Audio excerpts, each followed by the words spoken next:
As of today, the lives of 800,000 young adults are in limbo.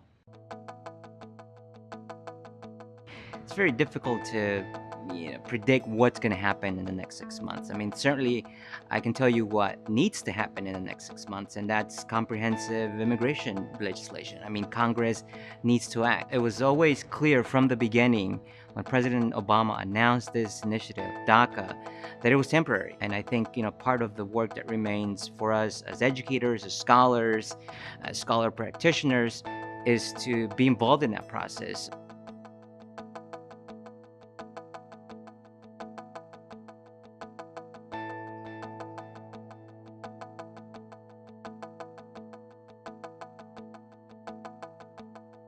5 years ago, when DACA was first implemented, there was a clear divide between Democrats and Republicans in terms of whether they supported or thought it was a good idea to provide a path to legalization for undocumented children who grew up their lives American but, don't have legal status. One of the things that I've noticed in the response to the DACA announcement is that on both sides of the aisle, there are individuals that are coming out in support of DACA and Dreamer students. That's something that we haven't seen for a very long time. I mean, the last time we saw something close to this kind of bipartisanship around the issue of providing a path to legalization was back in 2001 when the original DREAM Act was first introduced. What remains is the engagement of all the constituents in this dialogue and conversation to make sure that we actually do the right thing this time that we should have done 17 years ago.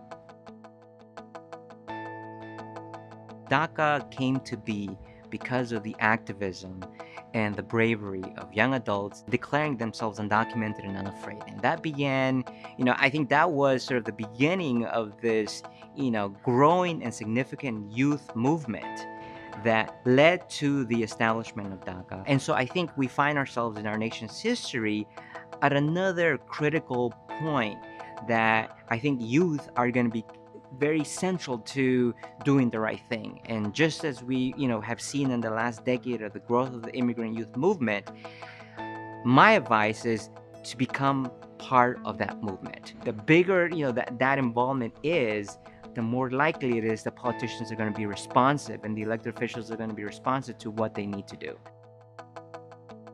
One of the hallmarks of CGU is bridging theory to practice. So as a scholar, I've been writing a lot about this and making policy recommendations and talking about sort of the psychological impact of, being undocumented for children and young adults. And so when DeLacy Ganley, the director of the teacher education program here at CGU, came to me with an idea about a certificate program that would provide specialized training to educators to better serve dreamers and undocumented students or children from immigrant families where there's a concern about immigration and deportation.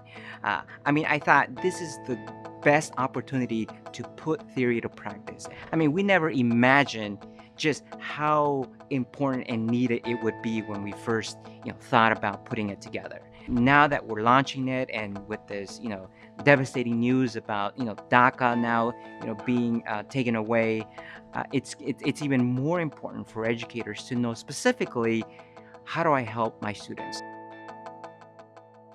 Educators will need to be much more diligent about providing both psychological and educational support for young adults, both in the public educational system and in higher education. That means they need to become informed, they need to become engaged in the debates, and they need to know what is at stake for their students.